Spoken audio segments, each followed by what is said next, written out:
Bom, boa noite a todas e todos. Em nome do CEMAP Interlúdio, eu agradeço a presença de todos. Agradeço a presença do Paulo e do Fujola aqui para fazer a discussão do livro. Agradeço o Maurício Cardoso, professor do departamento que ajudou a reservar aqui o anfiteatro. Bem informo que o livro está à venda aí, né? A gente acaba de lançar o livro Diálogos com Vitor Letícia, Contradições que movem a história do Brasil e do continente americano. Está à venda também um outro livro que a gente lançou há dois anos já? Há 2 anos, sobre a crise, os textos do Vitor sobre a crise econômica. Antes de passar a palavra para os palestrantes, eu gostaria de fazer algumas considerações sobre o livro, né? A ideia de organizar o livro nasceu em 2011, quando soubemos que o Vitor fora diagnosticado com câncer, doença que o levaria à morte dele no dia 8 de julho de 2012.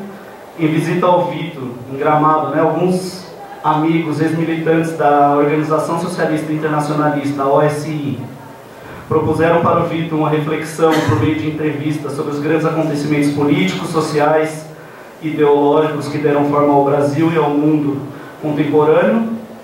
Num primeiro momento, um pouco pelo jeito do Vitor funcionar, ele achou que não dava, que era meio... o caminho seria muito longo, porque quem conhece o Vitor sabe, né? Quando ele vai fazer uma discussão, ele quer retomar as raízes históricas do problema.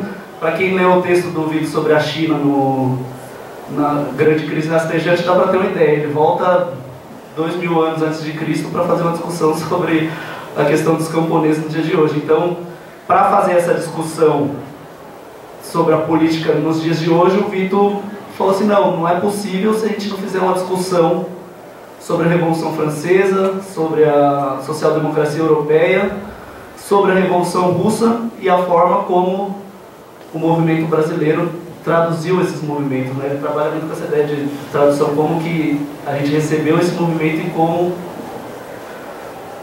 que o movimento encarava esses acontecimentos. Diante disso, né, os ex-militantes da OSI também eles entraram em contato, né, com os ex-alunos do Vitor da PUC, né, que tinham um grupo de estudos com o Vitor que durou uns 10 anos de estudos, né, um grupo de estudos sobre Marx. Em geral, eram quase todos alunos da economia, salvo eu, que sou daqui da história. Eu não fazia parte da PUC, mas fiz parte desse grupo de estudos por conta do meu irmão, que participava desse grupo de estudos. Então a gente se propôs a escrever um projetinho, um roteiro de entrevista, 4 roteiros de entrevistas, um sobre Revolução Francesa, outro sobre social-democracia, outro Revolução Russa e outro sobre o Brasil. Apresentamos para o Vitor, né, os dois grupos que passaram a se reunir, apresentou para o Vitor e o Vitor topou a ideia. As entrevistas, como elas foram feitas, a gente ia para Gramado, onde o Vitor estava morando no momento. A gente ia em grupos, geralmente grupos grandes, às vezes 4 ou 5 pessoas. Acho que chegou a ter grupos de quase 10 pessoas na casa do Vitor para fazer essas entrevistas e debater com ele esses temas. E aqui é interessante pensar a junção desses dois grupos, né? Porque a junção desses grupos e o início das entrevistas fez surgir a ideia do site que a gente tem hoje, que é o Interlúdio Reflexões Anticapitalistas, agora está com o CEMAP Interlúdio. Uma ferramenta que serviria primeiro para divulgar a imensa produção intelectual do Vitor, que estava dispersa, e uma ferramenta para que o grupo pudesse contribuir, seja divulgando e colaborando com os movimentos sociais existentes, seja com análises próprias sobre os acontecimentos políticos atuais. Hoje o campo de atuação desse grupo cresceu, pois no ano passado o grupo se integrou ao Centro de Estudos Mário Pedrosa, ao CEMAP, com o objetivo de levar adiante o projeto de preservação da memória histórica do movimento social, um acervo do CEMAP, né, que reúne arquivos do Mário Pedrosa, Fulvio Abramo, Lívio Xavier e mais recentemente agora do Vitor Letícia. Estimular a pesquisa e oferecer um amplo espaço de reflexão política, cultural e social numa perspectiva anticapitalista.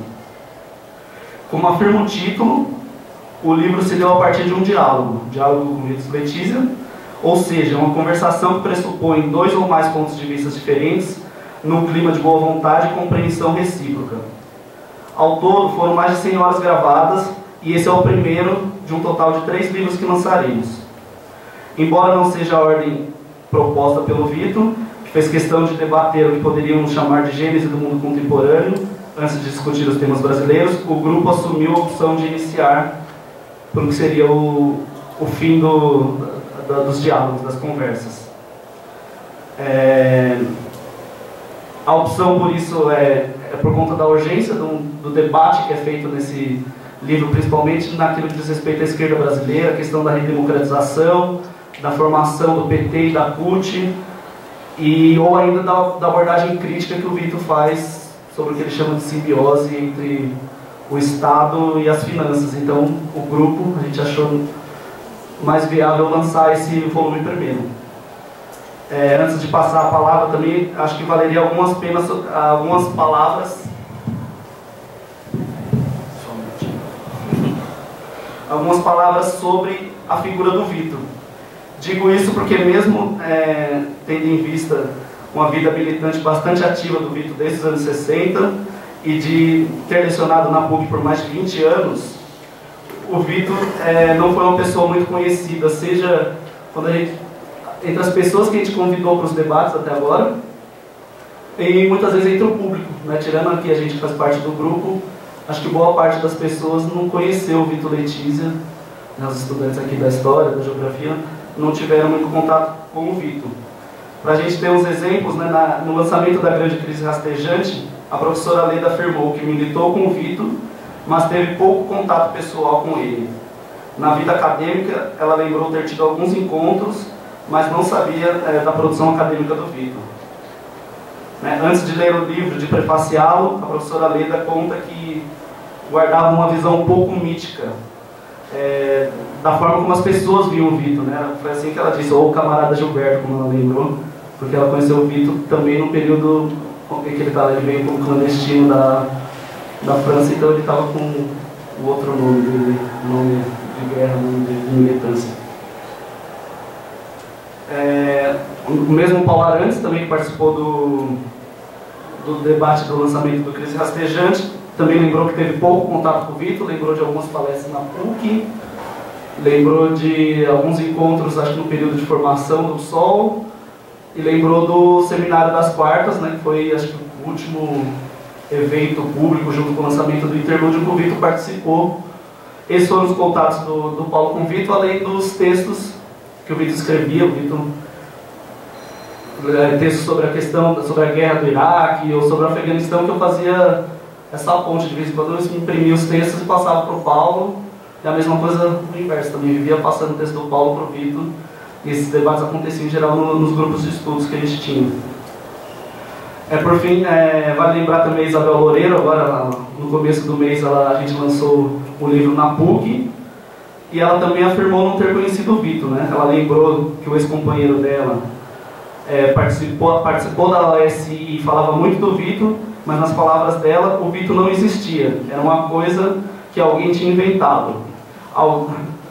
Alguém que ela tinha as melhores referências, né? Ela sempre ouvia falar que era uma grande liderança, um cara muito capaz, extremamente erudito, uma pessoa correta do ponto de vista moral, enfim, eram só elogios. Mas para ela era algo inventado, porque ela não teve contato.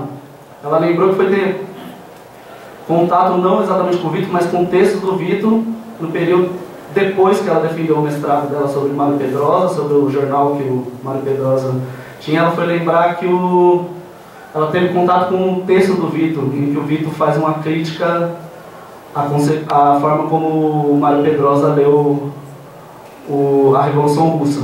E ela fala assim, foi uma pena ter contato só depois de ter terminado esse mestrado, porque ela viu toda a erudição que o Vitor tinha sobre o assunto, sobre a Revolução Russa, mas também foi esse o contato que ela teve com o Vitor. Então, as pessoas ouviam muito falar do Vitor, mas o contato direto, pessoal, foi muito raro, né, das pessoas que a gente convidou para prefaciar ou para participar dos debates. Diante disso, vale mencionar que o Vitor militou na fração bolchevique e trotskista dos anos 60, foi preso pela ditadura militar em 70, sendo liberado apenas 3 anos depois. Um parêntese, interessante que mesmo sendo torturado, preso e obrigado a sair do país, o Vitor dirá nessas entrevistas do Diálogos com o Vitor Letícia, que o que temos hoje é muito pior do que a ditadura. Não tiraremos o pé do barro, não sairemos de lugar nenhum se não começarmos a afirmar isso. Vitor se refere como sendo muito pior que a ditadura, a violência sistemática da polícia diante do povo, principalmente na periferia das grandes São Paulo. Na França, ele participou da OCI, Organização de Lambert, que, segundo Vitor, virou uma organização burocrática, mas que na época, ainda segundo Vitor, era sectária, mas era séria.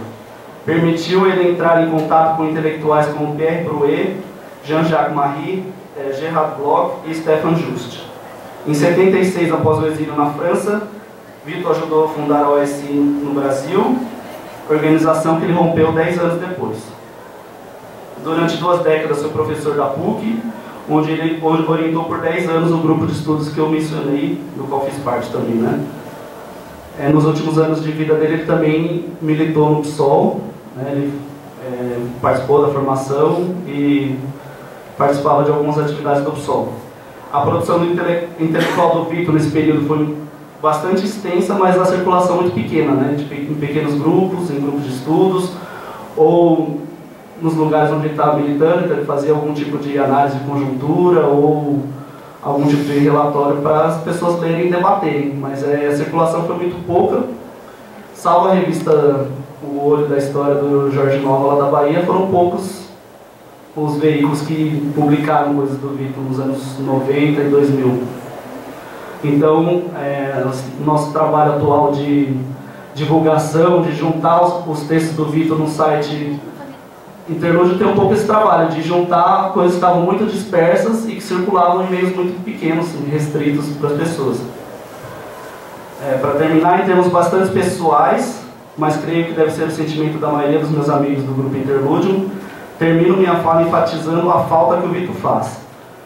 Não só pela capacidade de abordagem ampla e aberta sobre os acontecimentos históricos e políticos, mas pela sua paciência como professor, sua firmeza e seriedade como militante e sua generosidade como amigo. Enfim, espero que essa coletânea de livros que começamos a lançar tenha a função de minimizar essa falta e que nos ajude a continuar pensando, sem dogmatismo, de forma aberta e coletiva, uma perspectiva anticapitalista. Sem mais, eu passo para o Giola, primeiro Argentina.